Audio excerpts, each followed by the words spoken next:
দর্শক, আবারও হাদি প্রসঙ্গ।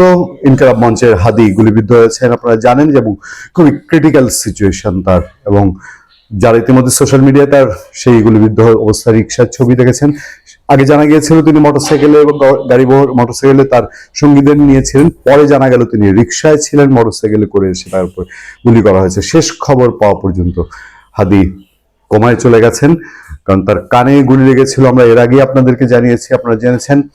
এবং সেই কানের গুলি তার মাথা পর্যন্ত গিয়েছে এবং হাদি খুব গুরুতর অবস্থা। তাকে ঢাকা মেডিকেল থেকে সিএমএইচে নেয়ার প্রস্তুতি চলছে, এরকম সংবাদ আমরা পেয়েছি। এবং ঢাকা মেডিকেলের জরুরি বিভাগের চিকিৎসকরা তারা নিশ্চিত করেছেন যে হাদি ইতিমধ্যে কোমায় চলে গেছেন। এবং কোমায় যাওয়া একটি সুস্থ সবল মানুষ, যিনি নির্বাচনী প্রচার করছিলেন, তার কোমায় যাওয়াটা নিশ্চয়ই সাংঘাতিক। এর সাথে সাথে বিভিন্ন রাজনৈতিক মহলে তাৎক্ষণিকভাবে বেশ কিছু প্রতিক্রিয়া চলে এসছে হাদির এই হামলার ঘটনা। আমরা আগে একটু জেনে নিতে চাই যে হাদির এই ক্রিটিক্যাল সিচুয়েশনটা কেমন।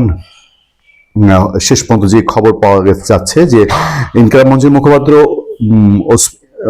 মুখপাত্র আসন্ন নির্বাচনে ঢাকা ৮ আসনের স্বতন্ত্র প্রার্থী শরীফ ওসমান বিন হাদি গুলিবিদ্ধ হয়ে এখন কোমাতে আছেন বলে জানিয়েছেন ঢাকা মেডিকেল কলেজ হাসপাতালের জরুরি বিভাগের আবাসিক চিকিৎসক ডাক্তার মোশতাক আহমেদ। তিনি বলেন, শরীফুল ওসমান হাদির অবস্থা খুবই গুরুতর, তার মাথায় গুলিবিদ্ধ হয়েছে, তিনি এখন কোমায় আছেন। জানা গেছে শুক্রবার দুপুরে রাজধানীর বিজয়নগর কালভার্ট এলাকায় অস্ত্রধারীরা তাকে গুলি করে, তাকে উদ্ধার করে 2:35 ঢাকা মেডিকেল হাসপাতালে নেওয়া হয়। পুলিশের রমনা থানার ডিসি মাসুদ আলম তিনি সাংবাদিকদের বলেছেন, আমি শুনেছি গুলিবিদ্ধ হয়েছে, তবে কোথায় তা আমরা এখনো যাই না। পুলিশ তাকে যেহেতু অফিসিয়ালি বলতে হয়, নিশ্চিত হয়ে বলতে হয়, পুলিশ নিশ্চিত করেছে। ঢাকা মেডিকেল কলেজ হাসপাতালে পুলিশ ক্যাম্পের ইনচার্জ মোহাম্মদ ফারুক তিনি বলেন, দুপুর 2:30টার পর পরপরই তাকে হাসপাতালে নিয়ে আসা হয়। এর আগে 13 নভেম্বর হত্যার হুমকি পেয়েছেন বলে অভিযোগ করেছিলেন ওসমান হাদি।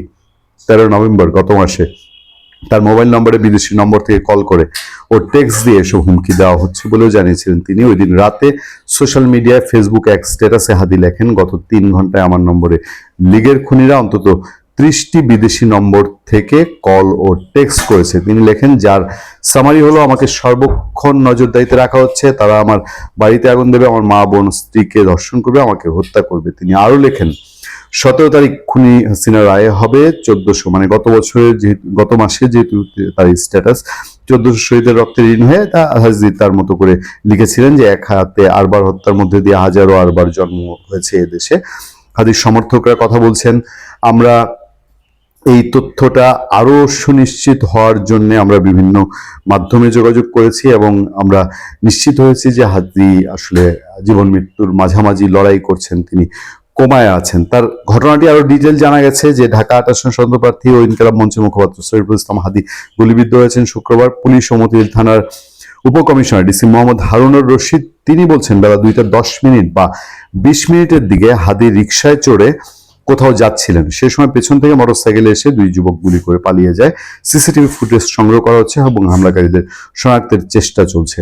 আপনারা জানেন যে হাদির সমর্থকের মধ্যে এও জানিয়েছেন যে সোহরাওয়ার্দী উদ্যানে তার সমর্থকদের সাথে একত্রিত হয়ে হাদির তার নির্বাচনী প্রচার আবার জুম্মার পরে শুরু করার কথা ছিল। ইতিমধ্যে বিভিন্ন সংগঠন এবং বিক্ষোভ নিন্দা অব্যাহত আছে। গণ অধিকার পরিষদ তারা প্রেস সিরিজে জানিয়েছে, গণ অধিকার পরিষদের যে মিডিয়া গ্রুপ, সেখানে জানানো হয়েছে যে তাদের বাংলাদেশ ছাত্র অধিকার পরিষদ তারা বিক্ষোভ করবে ইনকিলাব মঞ্চের মুখপাত্র ওসমান হাদির উপর হামলার প্রতিবাদে। নিরাপদ বাংলাদেশের দাবিতে বিক্ষোভ মিছিল করবে বাংলাদেশ ছাত্র অধিকার পরিষদ। আমি বিকাল 4টা নাগাদ যখন কথা বলছি, তার 4টার কিছু আগে, তখন জানানো হয়েছে বিকাল 5টায় ঢাকা মেডিকেলের সামনে থেকে সন্ত্রাস বিরোধী লড়াইয়ের সচেতন দেশপ্রেমিক নাগরিক সবাইকে উপস্থিত থাকতে বলা হয়েছে।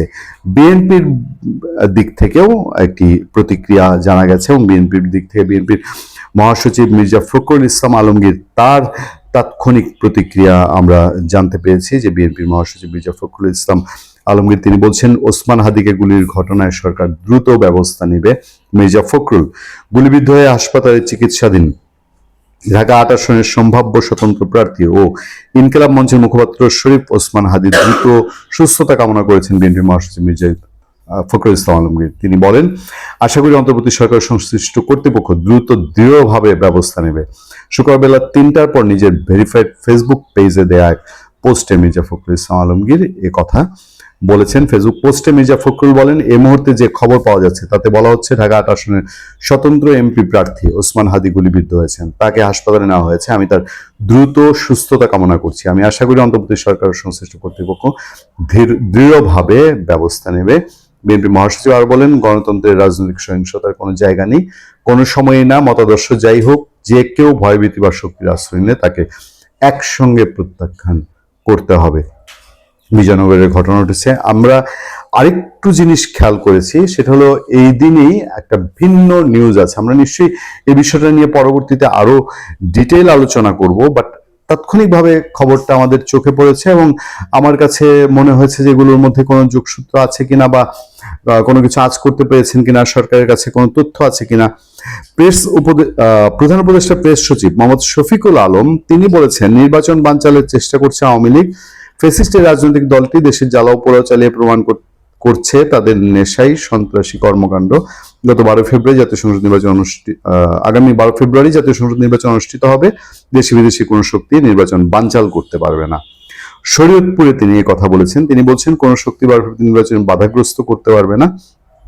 এখন এই জায়গাটায় ঠিক জানি না যে দেশে আওয়ামী লীগের বিরুদ্ধে এই সরকারের যে অবস্থান, সেই অবস্থানের প্রেক্ষিতে তারা আওয়ামী লীগ নানানভাবে জ্বালাও পোড়াও করে আওয়ামী লীগ নির্বাচন প্রতিহত করছে, তো তারা জানে তাহলে এটা পাল্টার অবস্থানে এত সরকারের দায়িত্ব, তার উপরে একদম ফরজ দায়িত্ব, সে পালন করবে। যাক, ইনকিলাব মঞ্চের হাতি কমায় আছেন, তার চিকিৎসার সর্বাত্মক চেষ্টা করা হচ্ছে। আমরা নিশ্চয়ই কোনো ধরনের অনাকাঙ্ক্ষিত এই ধরনের খারাপ পরিণতি আমরা আশা করি না। ভালো থাকবেন, সুস্থ থাকবেন। আপনাদের সাথে আমি আতিক রহমান, পূর্ণিয়া।